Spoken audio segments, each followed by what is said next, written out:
started, could you just individually introduce yourselves and give us some background into who you are, where you got to, and what you're up to, please? I don't even really know where I am yet, to be fair. So, I'm LACES. I work for Science and I also work for the Soul Supplier as well. So I host the Soul Supplier podcast with George and the guys over there. Yeah, I've kind of worked within the footwear industry for like the last 8 to 10 years, mostly behind the scenes.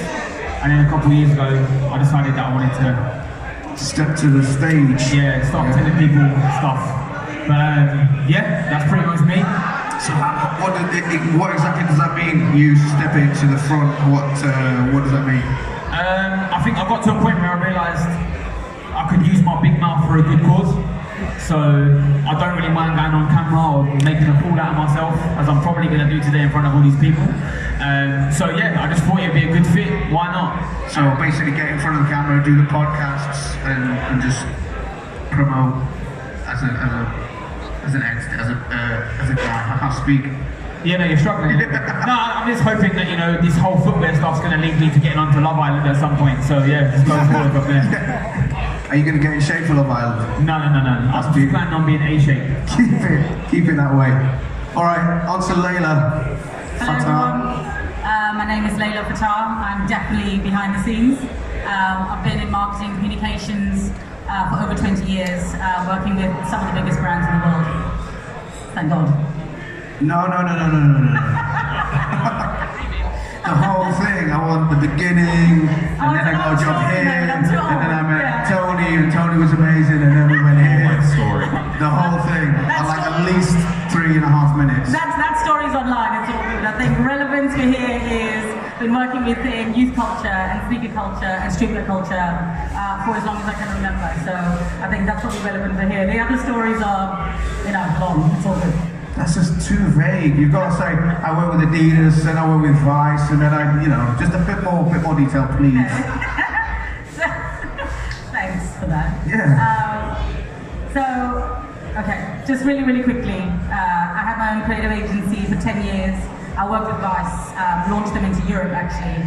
I worked with Carhartt. I worked with brands like this. Did that for 10 years. I was knackered and exhausted after 10 years. Decided to close the company and was happily, thankfully, headhunted by Adidas Originals in Germany to head up their PR, social and content for Originals. My first and probably one of my career highlights was the re-release of Stan Smith back in 2014. Which officially the greatest trainer of all time. Officially the leveler, yeah. And that was a really fun project and one of my proudest moments. Worked with them until my last project was the re-release of the Superstar, which is the shell toe, and kind of did all the stuff in between, so the Palace collaborations, the Nego collaborations, etc. Some pretty cool shit. Yeah, so I was there at a really good time, you know, thankfully. Came back to London, worked for a drinks company, Hop House 13, launched that brand as well. Half past 13? Hop House 13, they oh, drink yeah, sorry. Guinness. Yeah, you were telling me earlier. Yeah. Layla actually launched this beverage, which is truly delicious. Don't work for them anymore, so thanks for the plug. And then will you get like another check for that, or will I get a little bit? Maybe, we'll talk later. Then started Platform 13, really out of frustration with working in-house and understanding that there was ways to do things that I just wanted to do on my own, but still work with big brands. So now we still work with Adidas, we work with Vans, we work with a variety of different types of brands, including music, any cultural stuff that they want to do. So yeah, quite a lot to talk about, but that's what happens when you're 46 next week. 46, yeah. 1973, same as me. There you go. Well, yeah, we'll get back to you about the way you do things, because you've got quite an interesting approach, but I'm feeling sorry for Brendan over there. No. Who's had 2 hours sleep. So, Brendan Dunn. Brendan Dunn, that's my name. I'm a co-host of Complex's Full Size Run, a weekly sneaker talk show. I wear a lot of hats at Complex. Been writing about sneakers for 7 or 8 years now, and in various platforms. So yeah, I'm happy to be here. It's nice to have you here. I just need a little bit more than that. So tell us. That's all there is. No. I had to do it.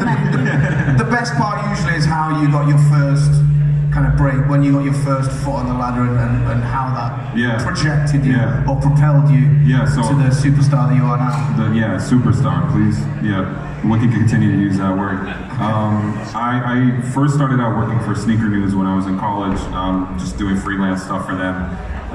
That site, as well as a couple different sites that are in the network called Liquid Rice, which is Yu Ming, which if you guys know Yu Ming, he runs like SneakerCon and he's super involved with Stadium Goods now as well. So that was kind of my gig in college. And then I started working for them full time right out of college, moved out to New York to do that full time. Was there for a couple years, just doing a lot of stuff. You know, it's a small company, so I had to kind of grind and help out with social and help out with copy and all this stuff. And then moved over to Complex 2.5 years after that, started working on Soul Collector, and then started the show that we all know and love, Full Size Run. Please subscribe now. A couple years ago, did someone say AHA? Jesus Christ. I can't escape it, I guess. Been doing that for the past couple of years, as well as some other behind the scenes stuff, but mostly in front of the scenes. So let's continue a bit with the show. It's you, Matt Welty, and what's his face? Duran. I mean, I like that you have it right in terms of importance. Yeah, priority, exactly. Yeah. Me, and then the other guy, and then the other guy. Yeah, the other guy that did the gold chain song. Trinidad James. Yeah, Trinidad James. Yeah. Has he been in from the start? No, he's not. So the show has taken a couple different forms over the years. There was, you know, another co-host. We don't need to go into that too much, but there was another co-host in the past. He's moved on, but yeah, Trinidad's been with us for about a year now. Yeah, he looks like a fun guy. Yeah, we've had some fun times together. I can't talk about them in detail on this stage, but yeah. Maybe later. Cool. Right. Also, if anybody has any questions at any point, just give me a shout and ask them. So let's see what other questions I've got. Have you been given homework? I did a little bit, yeah. I got notes. You've not even written horizontally across the page. It's all diagonal and everything. There you go. Got my entire Wikipedia page on there. This is it. I looked at you for about 15 minutes. I did a fair bit on you, but it's basically you two together during that interview. So let's go straight in with the influencers, that subject. You're apparently quite opinionated on this, or have an opinion, or you've got something to say about influencers and whatever they call those people. Are you fed up? Are you fed up with the influencers? You had enough? I can't talk about it anymore. It really hurts me to say the word actually, so I don't. I choose not to. I actually started Platform 13 with a very loud statement of rest in peace influencers, long live influence. Just to make sure that people were clear that it's not about the amount of fans and followers, but how much passion you have and how much investment you put into whatever you're wanting to be part of. So quickly, that feels more. Before you go into it, probably more from me, just explain exactly what influencers are and how they came about. So I think within sneakers and trainers, there's always been influencers. I'm right here. It's an Instagram thing. You know, but there are now social media influencers who, I guess, are just out there to get free product, basically. There isn't a love for the brands, isn't a love for the sneakers. It's kind of like more hype shit, you know, around it, as opposed to really having a passion for something. And I feel like that's just something that I really want to be vocal about and really want to go. You can't get to a place where the only people that are important for brands are those who have huge followings, not necessarily have a passion for the brand. It's not going to add any value to the actual brand, and what it's going to do is going to hurt the communities that actually do love and have passions for things, and that could be any brand. Was there like a single moment or a single influencer that you were like, this is too much? No. Like a single post that you... No. I was going to say, a name would be good. Yeah, we would all look and laugh at them. No, This is not my name. I've just been working in it for a long, long time. And I've really seen the difference between people who you work with and you want to, you know, seed and you want to give product to because they really love what it is you're doing. And others that don't appreciate really what it is. So for me, it's actually been an additive thing over 20 years. And I guess for me, coming out with Platform 13, where all the big brands are putting so much investment and time in social media influencers, and I'm like, as long as they're adding value to your brand, adding value to the community, then it's all good. But when it just becomes a numbers game and they will wear this brand, they will promote this brand, they will endorse this brand, that's got no value for the brand, and I'm the brand guardian at the end of the day. That's my job. So that's how I feel about it. So who would be a good influence? A good influencer? Are there any good? Robert Brooksy. Who? Oh yeah, There of he course. is. Yeah, he's an influencer. He's influential. Yeah. He also has a real passion for the brand that he loves so much, and he has earned his stripes as such to be able to be part of that, to be influential within the community. There's also people who are not necessarily on social who are influential in their own way. You know what I mean? And I think that's important. Alex is on social, but he's not just there for the sneakers, he's actually adding value to the community. So is Brendan, or whatever it is. So it doesn't have to be people who are just standing there dripping. We're dripping. Oh yeah. We're dripping. Don't read it that way. That didn't come out right. We are dripping. That's my opinion. That's what I've been working in. No, I think you're right. I think because you sort of got two spheres. You've got the people who love it and are passionate, and then there's this kind of weird undercurrent, which is just all about reselling. It's all about getting as much money as you can for your sneakers and. But it's not only that. It's just about showing it. To their fans and followers for the wrong reasons. Showing it just to go, I got it and you didn't get it. It's that bullshit, you know what I'm saying? That kind of kills what it is, so, for me at least. Yeah. So, in terms of influences and stuff, it says here we've got to talk about collaborations now. So, let's give Alex a go on the microphone. Where are you at with collaborations? The question is, are they dead or not? Or what is key to a good collaboration? That's your outline for about 8 I think minutes. the key to a good collaboration is whatever you want it to be. I think they're definitely not dead. I mean, you just need to look at the Virgil Abloh Off-White Nike collaboration. Started as 10, now it's 30. Now there's like running spikes coming out, and there's all these leaked imageries of new shoe. The hype is still very, very much alive. You know, there's obviously the Special stuff that comes out, you know, the new collection with the silver birch, and there's so much good product. Yeah, there is a lot of collaborations that very much go under the radar, maybe on a smaller scale, maybe they're not marketed in the same way, but you have to remember not every brand can throw the money that Nike and Adidas can at campaigns and collaborations. So, you know, I know that there's like smaller brands that have brought, like, for example, look at Dr. Martens. They do collaborations with Bape. Now that's just that madness. Like, who would have thought that those two worlds would collide? Probably Nego recognising it as a classic kind of design silhouette, maybe. I don't know. I can't imagine they approached him. Do you think they approached him, or he approached them, or what? It could work both ways. Like I said, I think the collaborations are definitely not dead. It's just more. Many of them though, like I feel like, you know, every time you see a collaboration that's really, really good, you kind of wish like the brand just did that themselves. Like, shouldn't the brands be able to make these things hot by themselves to some extent? I feel like they have a less of an ability to do that now in a way. I think if you look at, for example, the Travis Scott Air Force One, I struggle to believe that there's not a single person at Nike that's not thought at one point, why don't we just flip the swoosh? You know, and that's the selling point of that shoe, isn't it? Okay, it's got a little stash pocket and stuff, but we'd seen that on previous Nike models anyway. But yeah, you're right, it's just a case of, I don't think sometimes people are brave enough within the brand to kind of really back themselves and back that decision. Again, I don't know what it's like to work on that side of the business, but I think it's just a case of you have to back yourself. If a rapper can come in and make a decision and go, right, you know, or, you know, kind of play a role in it and say, why don't we do this, why don't we do that? I struggle to believe that there's people that have worked there for years and years that haven't got better ideas, or if not the same. But I think, having worked inside the brand,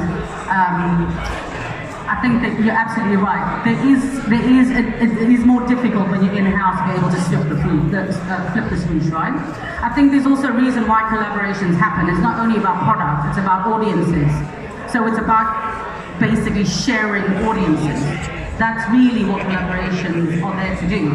So brands want to go, I want to reach a new audience, or I want to sort of be relevant to a specific audience, they will potentially collaborate with that. I always feel, to your point, I feel like there's so many, there's almost too many, that you lose the specialness of kind of what it used to be basically back in the day. And for me, it needs to be about mutual benefit. I think you go, what is it that the sportswear brands or the big brands can give? What is it that this collaborator can give? And the mutual benefit needs to happen. I think what happens now that sways one or the other way, but actually collaboration means together, and that's really where the best comes out of it. People like Gary, though, from Special, have created that in-house, but that is quite unusual, but that's also because of who he is specifically, so. You know what, sorry, just to touch briefly on what you mentioned about before with influencers, yeah? So, I don't have a problem with influencers to a T. It's more a case of, are you an influencer? I'm 100% not an influencer. I can't even influence my girlfriend to make dinner. Or my child to go to bed at the right time. But I think when you look at some of these people that just get seeded product and receive product, they've got hundreds of thousands of followers or thousands of followers. Some people are just being used because they have thousands of followers. Now, I've said this before to brands, Adidas especially, and some retailers. For example, with some of the Adidas City series, what sense is it sending them to an influencer who's just going to post it once, post it twice, maybe talk about it? Why not take the first 1 or 2 people that queue up outside the stores? Because let's be honest, most retailers have the same people queuing up outside their stores every time there's a big, for example, like Adidas release, right? Why not pick the first 1 or 2 from each store of that retailer and seed them the product? Just to say, you know what, thank you for your custom over the years, this is a token of gratitude. Thank you for being a lunatic. Here's a piece of the cake or what. I see what you're saying. Exactly, because if you think about the people in this room especially that buying and selling trainers right now, how many thousands of pounds have we spent on trainers over the years? Now, the people that have been seeded product, they're not spending that kind of money because everything's been sent to them for free. So it's just kind of like, sometimes I think that what needs to happen is, it needs to happen on the ground. Because maybe your next influencer, per se, is in this room. The same way with the collaborations, like I look at it and I think, from a Nike perspective, you've seen Virgil, you've seen Kanye before, you've seen Travis Scott now. Who's next? Where are we just plucking these people from? Like, who's the next big collaborator? I think it's going to be Boris Johnson. In a big way.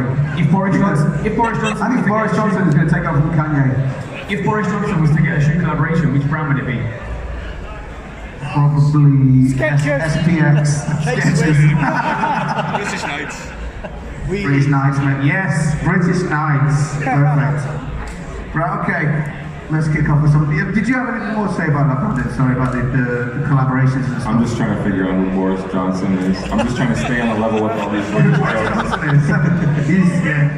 He's like a lower scale evil version of Donald Trump. I don't know if I'm allowed to say that or not, but yeah. You're allowed to I say know that. there was a lower scale, but I think I understand. Yeah. Almost like like Austin Powers, Mini-Me and Dr. Evil, same sort of thing. Alright. Well, let's talk about the US versus the UK sneaker scenes. What are the differences that you see? Obviously, you're up in the Northwest.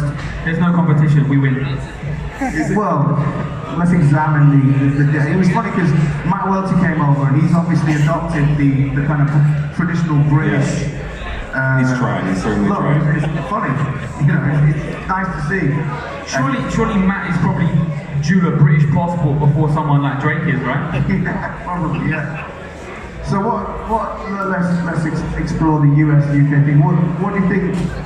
Do they influence each other? Do they feed off each other? There seems to be more attention from America now on what English people are doing, especially since people like Skechers have become famous. Right.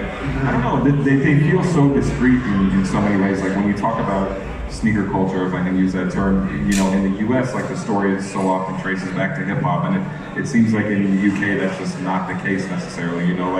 It's so easy to have Run DMC and just a lot of rappers in the early 90s who were wearing sneakers on album covers that people ended up caring about from there. It doesn't seem like that connection is as prevalent in the UK, you know what I mean? It's about 50-50, I think. You've got kids like me, for example, who follow hip hop and skating and stuff, and then and also casual culture as well. Right. So, there was a mix of that whole thing that we did over here.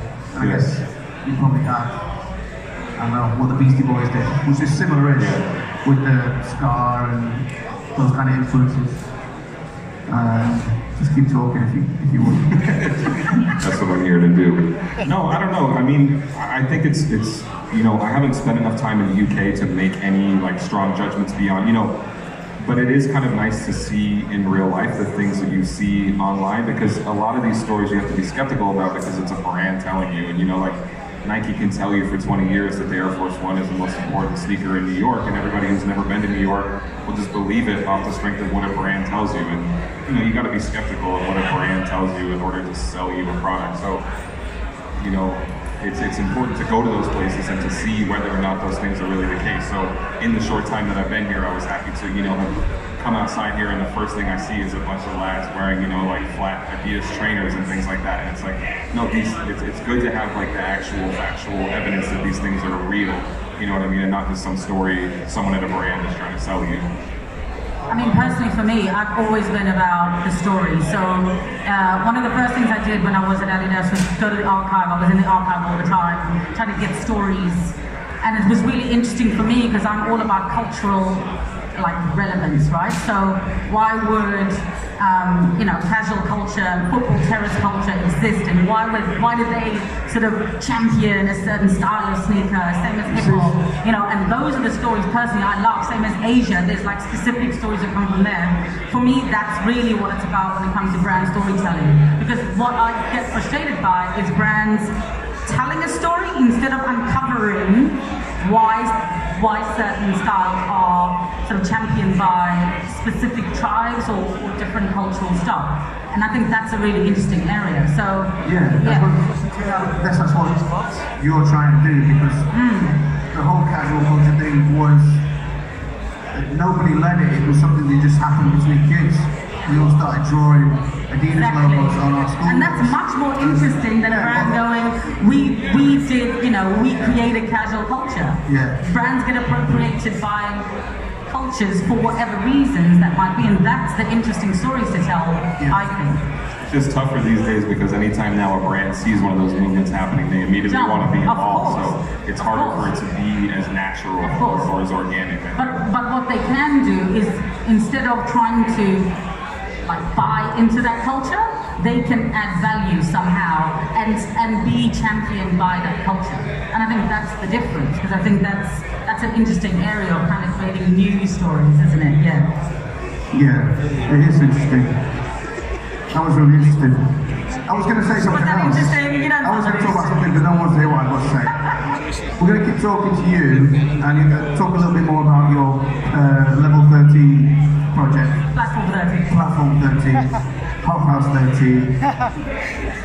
Research level 13. You two were talking quite a lot on your podcast about the way that you specifically put teams together for brand projects, and you get the job first, then you get the specific guys in. That's kind of quite interesting. So talk about that. So the premise of it is adding value to the community you're trying to be part of. And having worked in brands, as I said, for a long, long time, just like going, what is a new way of doing things, where brand will come, and I don't ever ask them for a brief, because we're not like a social agency or PR agency or content agency. We actually work with brands on their biggest challenges. So we'll go, what is your biggest challenge? And brands we've worked with for the past year and a half have been everyone from sort of O2 to MTV to Under Armour to, I'm like, what's the challenge? We'll take that challenge, and then from there we'll create an activity or a project or a plan out of it, and then I'll build a team from the community they're trying to be part of to execute it with me, so that it's absolutely about value add to the community, as opposed to, this is my message and I want to push it onto people. I'm trying to make sure that the brands are embedded within that culture or community or whatever they're trying to be, in a way that feels totally natural to that community. And it's something that they need from that brand. Because big brands have got finances and weight to do stuff that can really help, you know, elevate communities or bring something different or add value somehow. That's really what it's about.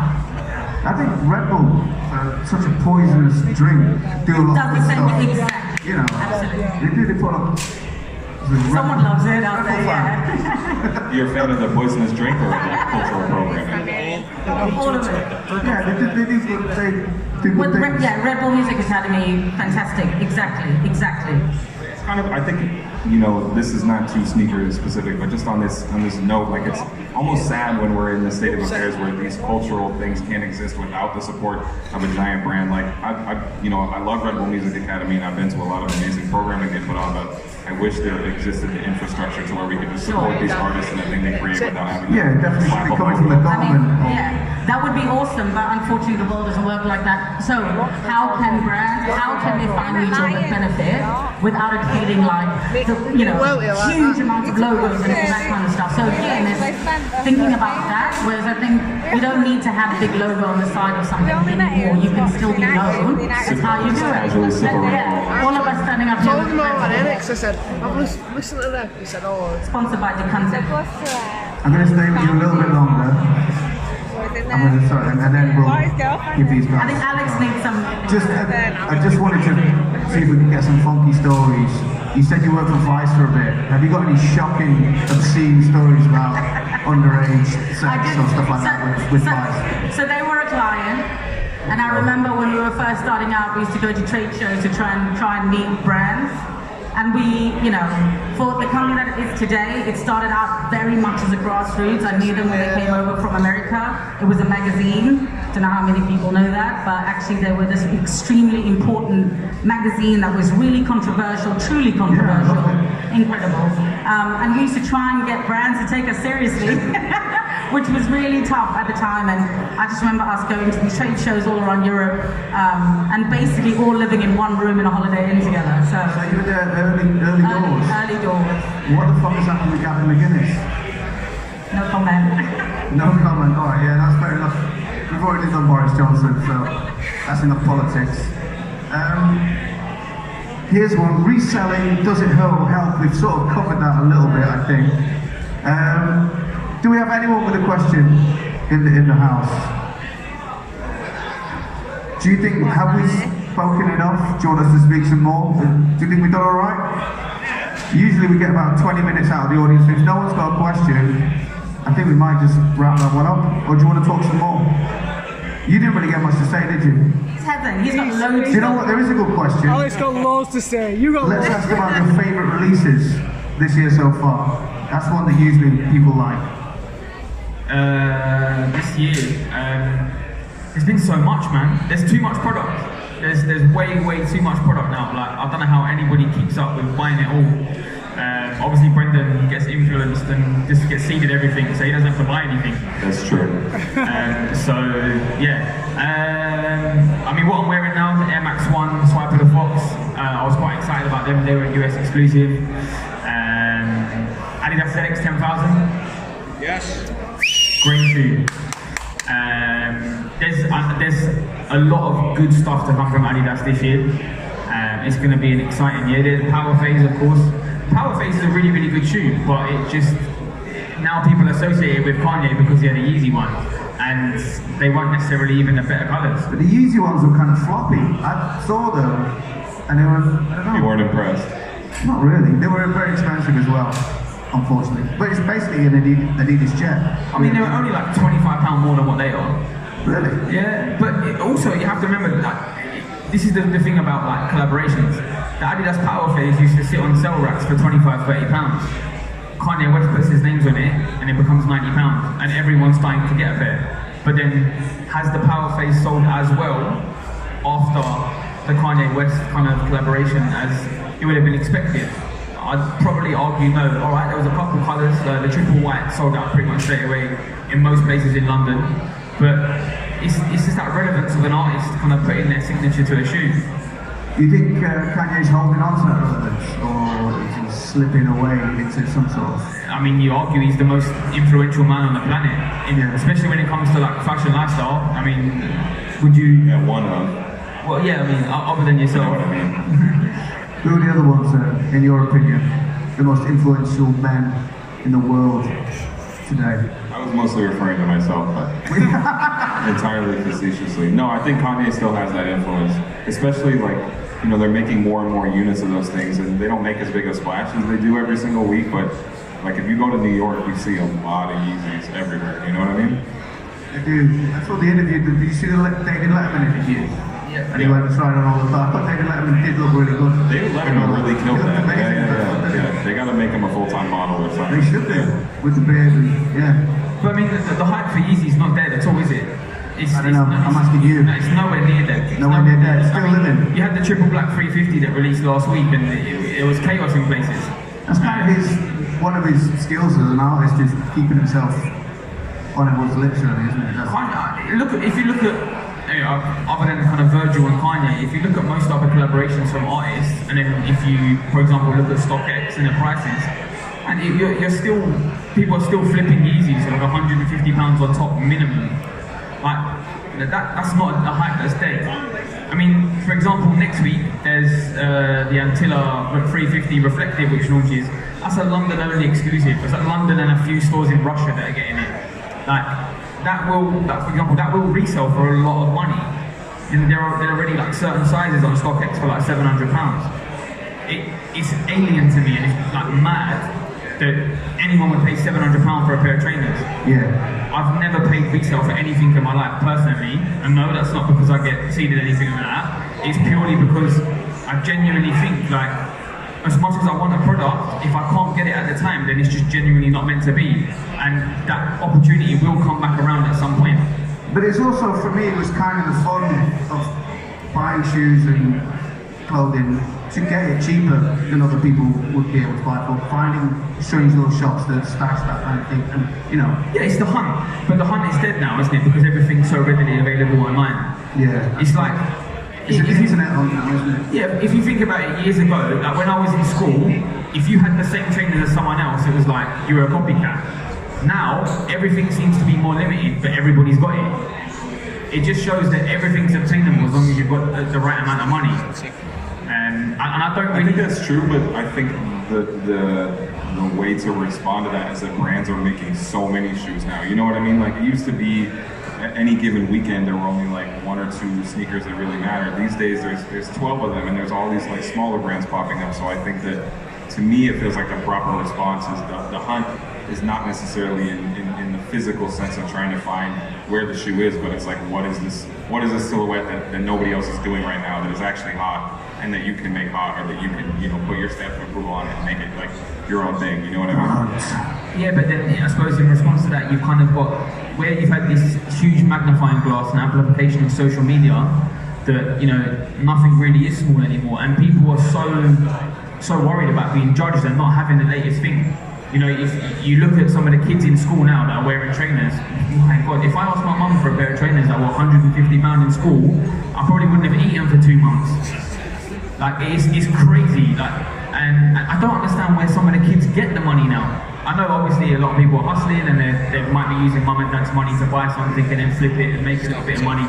And do you know what? I would rather there be 1,000 more resellers on the streets than 1,000 more drug dealers or 1,000 more stabbings.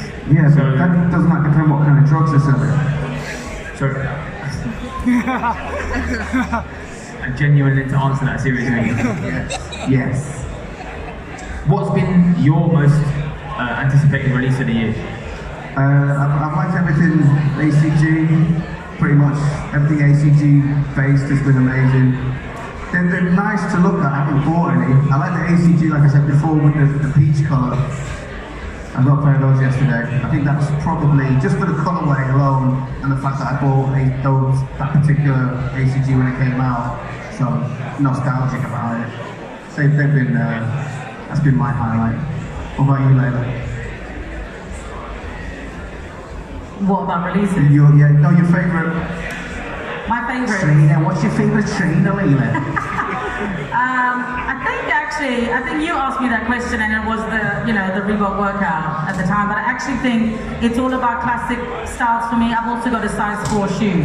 So, Lucky. A chunkier shoe works for me better. The what, sorry? A sort of chunkier shoe, so nice shoe, not so much, too small. But I also like classics, and I also like sneakers and trainers with stories.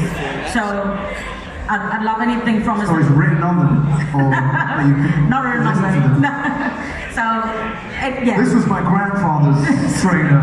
I think, what was it? Poems on the Laces. Poems on the Laces, poems on the Laces. I think very much classic. So, from most brands, classics. It could be a Jordan, it could be a Stan Smith, it could be these New Balance, it could be a Reebok workout. Very much a classic girl, and very much a general release girl too. I'm good with that. I don't need the hype. If you could only wear one shoe for the rest of your life, what would it be? Good question. Dr. Martin. Don't know actually. Probably either these actually. These are like my new go-to. Yeah, nice. I haven't taken them off my feet since I got them from a friend. And they're super comfortable. I think maybe it's that's where it's going for me. I still have a thing for Reebok. I think I always have will. And anything that's white sneaker is good. Waxy. White. White leather. White. Yeah. I'm with you on that. Where are we? Are we still on? What is your favorite? Yeah. What's your favorite release this year so far? I don't know. This is going to sound a little hypocritical because I was just being critical of collaborations, but Sakai, Nike, LDV, like those are amazing to me. You know, I really try and focus on the modern stuff. So Nike Next Percent. I don't have a pair yet, but you know, I like the really technical stuff, and I like the actual performance stuff. So I'm paying attention to those two. I think maybe between those two. Yeah. Cool. What are you saying, Rob? Rob? He's doing social media. Is that enough? Is that cool? Right, let's make some noise for these three guys. I think they've been really interesting. It's been beautiful. Thank you very much. Still need some girls, please. Too many boys everywhere. Takes me a while to grow music like that.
Looking.